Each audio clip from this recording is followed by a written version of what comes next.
Şimdi de sözü uzun yıllar cezaevinde siyasi tutsak olarak kalan, şimdi aramızda demokratik mücadeleye katılan Azime Işık arkadaşımıza bırakıyorum.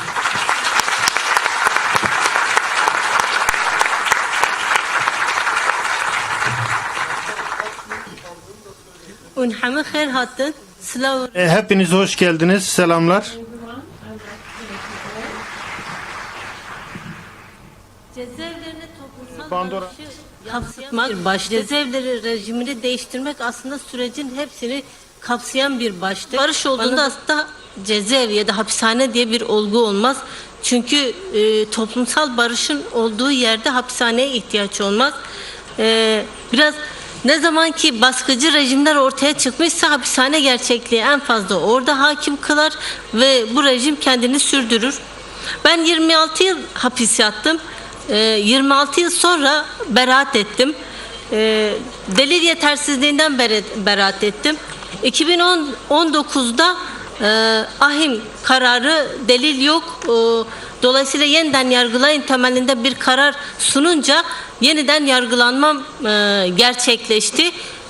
O yargılamada 2 celse mahkeme görüp tekrar aynı cezayı verip yargılamayı kapattılar.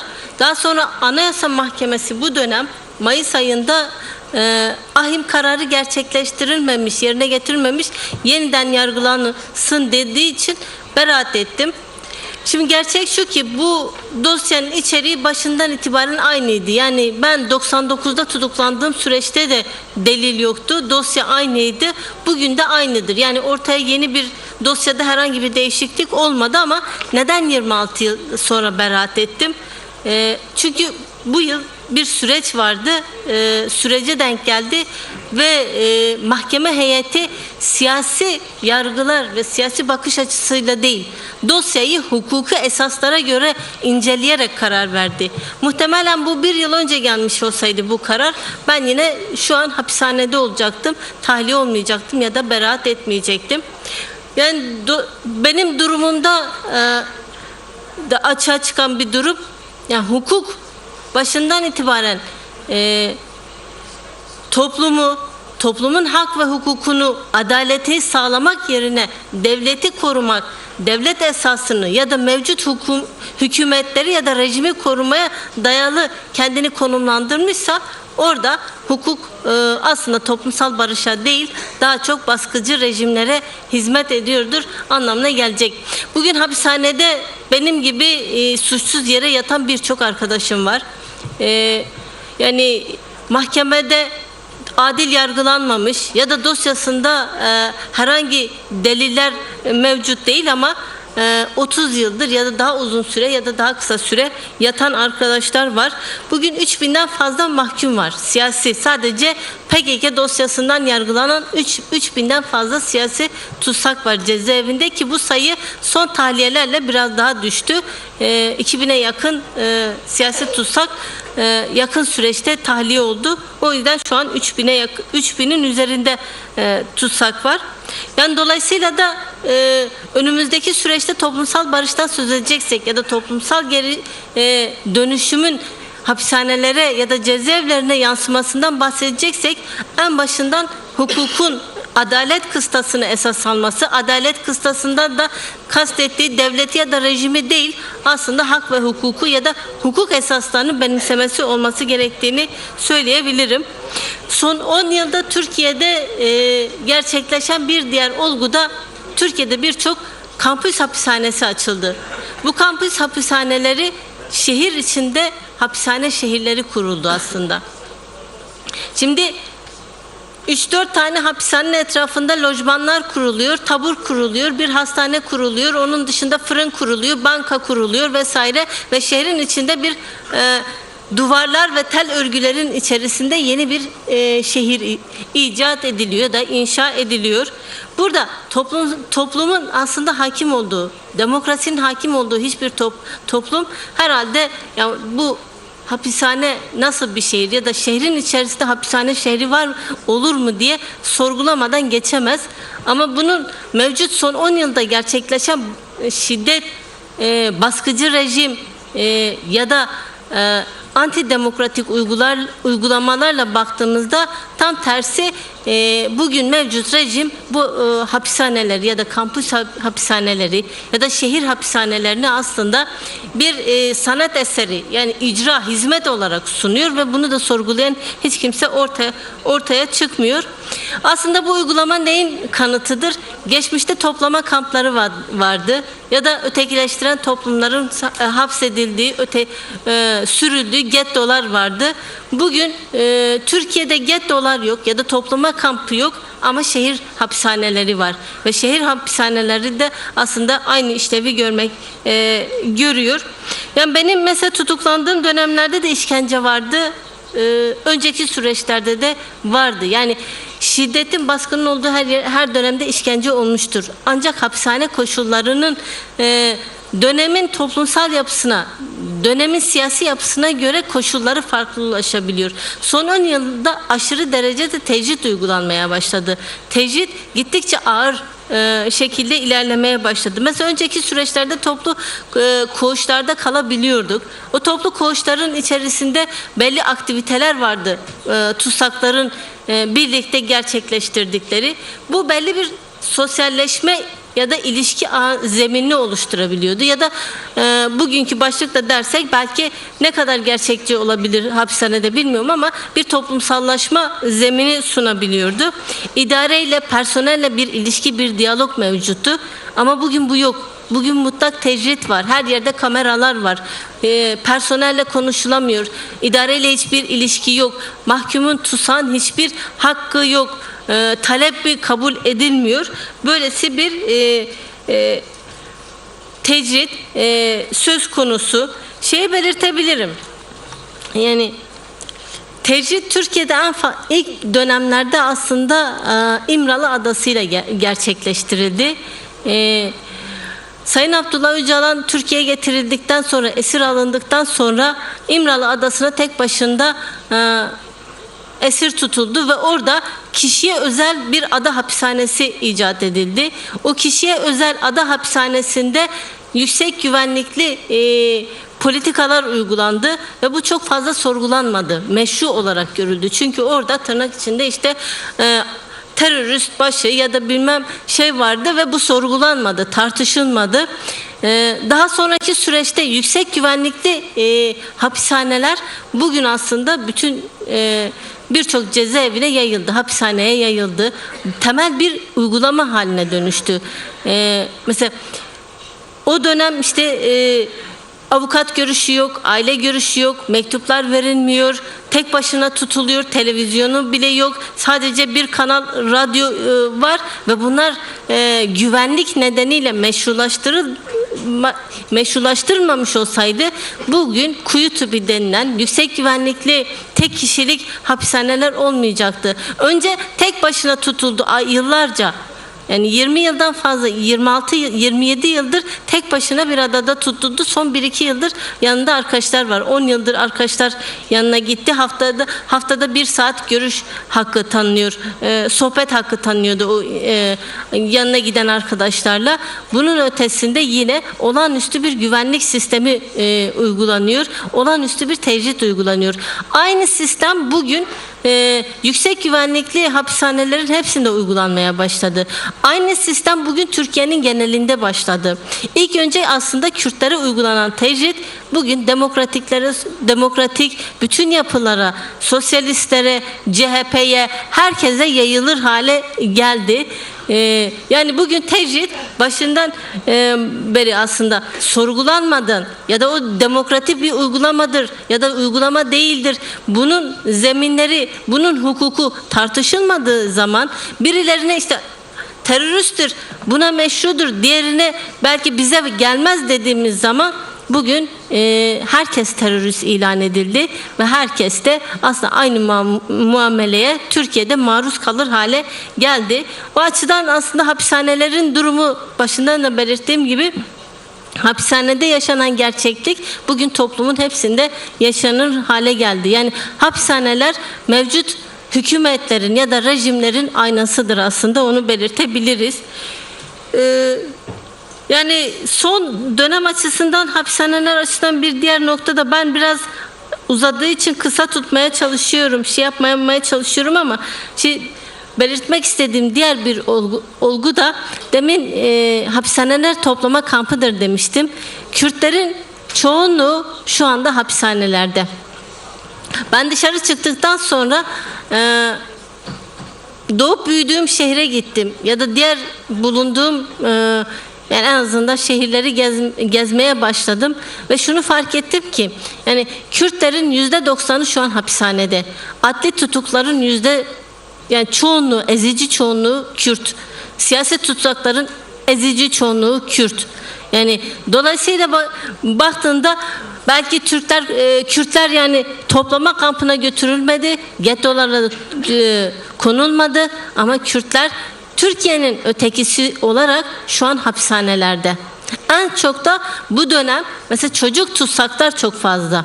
Hem adli tutuklar açısından hem de siyasi tutuklar arasında çocuk tutsak sayısı oldukça fazla. İHD, ÖHD bazı kurumlardan aslında veri toplamak istedim. Şu an size bazı rakamlarla gelmeyi istedim ama değişken rakamlar olduğu için çok spekülasyon da yaratmak istemedim ama dönüp bakarsanız yani bir inceleme yapılırsa bu vahim durum ortaya çıkar. Tecritin bir diğer yönü de şudur aslında, hapishaneler çok fazla incelenmiyor. Araştırılmıyor. Yani o dört duvar arasında ne gerçekleşiyor, nasıl geliştiriliyor? Mesela Türkiye'de sosyologlar, psikologlar bunu çok fazla incelemiyor, araştırmıyor. Yani orada nasıl bir yaşam var, orada nasıl bir politika var, nasıl bir uygulama var? Bunu değil. Orada hapishanelerde sosyologlar var, psikologlar da var. Ama hapishanede şu an mevcut sosyolog ve psikologların oynadığı rol yani devletin uyguladığı ya da rejimin uyguladığı baskıcı politikalara karşı mahkumların iradesi nasıl kırılabilir? Bunu zeminini araştırmaktır. Evet, ben şeye girmek istemedim. Biraz hapishane teorilerine girmek istemedim. Arkadaşlar kendi deneyimlerini paylaştılar. Bu deneyimlerin en önemli parçasından yani bölümünden biri de hapishane gerçekliğidir. Ve her biri kendi deneyiminde aslında tutsak aileleri, kendi tutsaklarında gerçekliği biliyorlar. Yani o açıdan da ben o teorilere girmek istemedim. Ama şu bir gerçek ki tecrit politikaları çok fazla incelenmiyor ve saklanıyor. Buna meyleden ya da bunu incelemek için kendine dert eden yapılar da yok bugün açısından. Belki hapishane gerçekliğini ya da tecrit gerçekliğini çok daha iyi çözümleyebilirsek Türkiye'deki rejimin de farklı boyutlarını da değerlendirebiliriz. Son süreçlerde 30 yıllık arkadaşlar çok tahliye olmaya başladı. 30 yıl cezaevinde yatıp da tahliye olan insanlar var ve bu büyük bir sayı.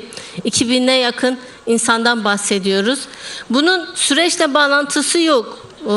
Buna dönük spekülasyonlar da gerçekleştirildi ama süreçle alakalı değil. Yani bir yumuşama ya da bir müzakere sonucu tahliye olan insanlar değildir.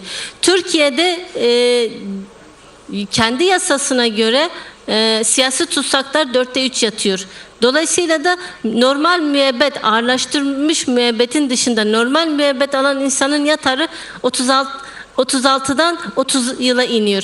2020 yılında 30 yıllıkların tahliye olma durumu gündeme geleceği zaman denetimli serbestlik yasası çıkarıldı. Denetimli serbestlik yasasında aslında bu 4'te 3 yatar ortadan kaldırıldı ve mahkumların, tutsakların serbest kalma inisiyatifi cezaevi idarelerine bırakıldı. Cezaevi idaresinde sosyolog var, psikolog var, imam var, teknisyen var. Bunların hepsi bir kurul oluşturuyor ve bu kurulda şunu soruyor. Her mahkuma sorulan soru, kıstas, iyi hali olup olmama kıstası, pişmanlık duyuyor musun? PKK terör örgütü diyor musun? Bu soruya cevap verdiğinde tahliye oluyorsun. Onların istediği gibi. Cevap vermediğinde 30 yıl, 32 yıl, 34 yıl, 35 yıldır yatan insanlar var şu anda cezaevinde.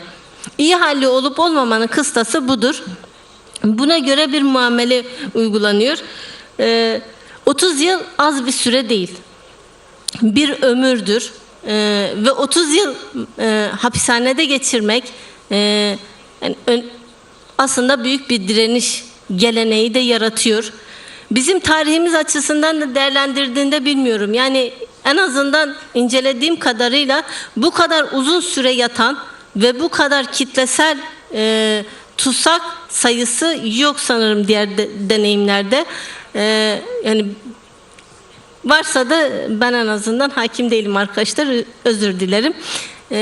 Yani bu önemli bir deneyim, incelenmesi gereken bir deneyimdir. 30 yıl her türlü politikaya, her türlü uygulamaya rağmen direnebilmek, kendi iradesini, kendi bilincini, kendi örgüsel yaşamını yani koruyabilmek, dayanışmasını koruyabilmek, direnebilmek önemlidir. Şimdi bu 30 yıldan sonra insanlar tahliye oluyor. Bu bambaşka bir deneyim gerçekliğini ortaya çıkarıyor. Şimdi bu insanlar 19-20 yaşında hapishanelere girdiler. 50'li yaşlarında tahliye oldular. Yani hiçbir şey eskisi gibi değil. Ben 26 yıl sonra doğup büyüdüğüm şehre girdim. Çocukluğuma ait hiçbir anı bulamadım. Doğup büyüdüğüm mahallenin bana ait, anılarıma ait hiçbir şey yoktu. O mahalle yoktu. Doğup büyüdüğüm ev yoktu. Hiçbir şey yoktu. Ya kendime ait bir anı bulamadım. Çoğu arkadaş bunu yaşamıştır. Ya da çok az anı bulmuştur. Bu önemlidir. İnsan psikolojisi açısından önemlidir. Geriye dönüşte yeniden başlayabilmek için önemlidir. Yine de duygusuna sarılıyoruz. Duygusuna tutunarak aslında o aidiyet duygusunu geliştirmeye çalışıyoruz. Yine mesela 30 yıl boyunca çocuğu, eşi, kardeşi tutsak olan aileler açısından da zorlu bir deneyim yaşanıyor. Bence bunun da ne kadar iyi anlaşılıyor bilemiyorum. Mesela incelenmesi gereken bir deneyimdir. 30 yıl boyunca o aileler de aslında bir şekilde tutsaklık yaşadılar. Çocukları, ailesi ya da ailesinden mahkum olan her kimse sürgün olduysa o aile onunla birlikte sürgün olmuştur. Her hafta, her ay hapishane kapısında görüşe gitmiştir. İşkence görmüş de o aile onunla birlikte işkence görmüştür. Dışarıda olması fark etmiyor. O ailede de bir şekilde tutsaklığı yaşamıştır. Şimdi evet, hasret bitti. O insan geri döndü ama bu sefer de o ayrılıktan sonra nasıl birlikte yaşanır bunu zorlanmasını yaşıyor. Hem aileler yaşıyor hem tutsaklar yaşıyor. Yani ayrılık bitti. Mesela 30 yıllık siyasi tutsakların yarısı aslında yardım yataklıktan alındı ya da örgüte yardım yataklık ettiği için 30 yıl aldı. Buna milis dediler, buna sempatizan ya da literatürde farklı şey yapabiliriz ama bu insanların çoğu geride küçücük çocuklarını bırakmışlardı. Şimdi o çocuklar büyüdü. Onların kendi çocukları var. Yani çocuğunu bıraktı, küçücük çocuğunu bıraktı. Şimdi torunuyla tanışmaya çalışıyor. Geride eşini bıraktı. 30 yıl sonra geri dönüp o eşiyle yeniden birlikte yaşamayı öğreniyor. Geride anne ve babasını bıraktı. O anne ve babayla yeniden yaşamayı öğreniyor. Yani bu önemli bir deneyimdir. Ve bunun toplum nezdinde anlaşılması, bunun toplum nezdinde belki de bir yere konulması beklenirken şu anda bu insanların çoğu toplumsal sorunları çözme sorumluluğunu üstlendiler. Mesela bu sürecin en önemli özelliklerinden bir tanesi budur. 30 yıllık insanlar 30 yıl yattıktan sonra çıkıp intikam peşinde de koşmadı. Bir barış süreci var. Bu barış sürecinin katkı sunmaya, bu barış sürecinin yeniden inşası için bir şeyler yapmak için en azından sorumluluk duygusuyla hareket etmeye başladılar. Sorunları çözmeye ya da bir şekilde katkı sunmaya çalışıyorlar. Bu önemli bir dönem, bu önemli bir yaklaşımdır. Bunun hakeza şöyle bir gerçekliği de var. Mesela 30 yıl yatan insanlar içeride uzun süredir kendilerini eğittiler. Edebiyatta, sanatta, kültürde, politikada birçok konuda aslında belli bir bilinç, belli bir eğitim gördüler, kendilerini geliştirdiler. Yani belli bir nitelikle de çıkıyorlar. Yani bu anlamıyla 30 yılı da boşa harcamış ya da boşuna geçmiş bir süreç değildir. Şimdi bu niteliğin de yeniden toplumsal yaşama kanalize edilmesi, toplumsal yaşamda değerlendirilmesi gerekiyor. Şimdi bunun bir yanı belki de Kürt halkıdır. Bunu nasıl, kendi çocuklarını nasıl yeniden değerlendirecek, yeniden buluşacak, yeniden onlarla birlikte yaşamayı öğrenecek. Bu önemli bir deneyimdir. Ama bunun bir sorumluluğu da yine devlete, Türkiye halkına düşüyor. Yani bu insanlar deneyimli, birikimli. Bunu nasıl değerlendireceksin? Nereye koyacaksın? Belki bu günkü tartışmalarda ya da bu 2 günlük tartışmalarda buna da en azından sorular sorulması ya da cevapların verilmesi gerektiğini düşünüyorum ben. Ben yine önemli noktalardan bir tanesi de kadınların hapishanede yaşadığı deneyimler olduğunu düşünüyorum. Şimdi her birimiz 17, 18, 19 yaşlarında biraz özgürlük arayışıyla belki özgürlük hareketine katıldı ya da belki özgürlük için bir şeyler yapmaya çalışırken erkenden tutuklandık. 30 yıl boyunca cezaevinde. Yani evinde kapatılma gerçekliğiyle, evinde tutsaklık gerçekliğiyle yaşayan kadın özgürlük için bir adım atmışken daha ilk adımında tutsak düştü. Ve hapishanede kapatılma ortamında kendi iradesini güçlendirmeyi, kendini özgürleştirmeyi, kendini geliştirmeyi öğrendi. Yani aslında kadın açısından yani 2 misli bir zorluğu yaşıyordu. Belki 3 misli zorluğu yaşıyordu. Çünkü hem işkence gerçekliğiyle karşılaştı, hem kapatılma gerçekliğiyle karşılaştı, hem de bütün bu gerçekliğin içerisinde kendisini, iradesini, bilincini özgürleştirme gerçekliğiyle yüz yüze kaldı. Bunun direnişini, bunun mücadelesini de verdi. Bu açıdan da hapishanedeki kadınlar, ki sayıları az değildi, yarı yarıya, belki yani oldukça kitlesel bir sayıdan bahsediyoruz. Önemli bir deneyim yaşandı. Ben bu da incelenmesi gereken, mesela feminist tarih açısından da, dünya kadın tarihi açısından da incelenmesi gereken bir deneyim olduğunu ben düşünüyorum. Biraz uzatmamaya çalışıyorum ama ben kısaca şunu söylemek istiyorum. Yani bizler hapishanelerde yaşayan insanlar olarak bu süreçte yüzleşmemiz aslında yeniden inşayla da, yani kendimizi ne kadar oluşturursak toplumsal inşayı da o kadar gerçekleştireceğiz.